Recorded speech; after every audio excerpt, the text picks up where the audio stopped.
வணக்கம் மக்களே. இப்போ எங்கே வந்திருக்கோம்னா டெல்லியில் ஒரு ஹோட்டலுக்கு வந்திருக்கோம். ஆமாம், நான்வெஜ் ஹோட்டலு. இப்போ நம்ம என்ன ஆர்டர் பண்ணியிருக்கோம்னா ஒரு 2 சிக்கன் ரைஸ், ஒரு ஆலு பரோட்டா ஆர்டர் போட்டிருக்கோம் மக்களே. பார்ப்போம், அதாவது எப்படி பார்த்து டேஸ்ட்டு பார்த்து சொல்கிறேன் எப்படி இருக்குன்னு. வெயிட் பண்ணுங்கள், உங்களுக்கு திரும்ப காமிக்கிறேன். யாராக வந்து அண்ணன் வந்திருக்காப்புல, ரொம்ப சோகமாக இருக்காப்புலே. அவங்க ரெடி ஆகிட்டாங்க சாப்பிட்றதுக்கு. இங்கே பாருங்க, அந்த பொடி வாண்டுதான் ரொம்ப சூட்டாக இருக்கான். ஆமாம், வந்துருச்சு மக்களே. எடுத்த சோறில் இங்கே பாருங்க, வெங்காயம், எலுமிச்சம்பழம், க்ரீன் பச்சை மிளகா தொக்கு மாதிரி இருக்குது. ஆமாம் மக்களே, பார்ப்போம் என்ன.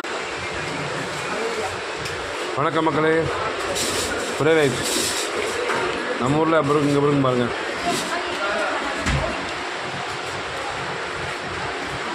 ஆலு பரோட்டா சென்னா மசாலா சொல்லியிருக்கேன், வரும் போட்டு தாக்குங்க.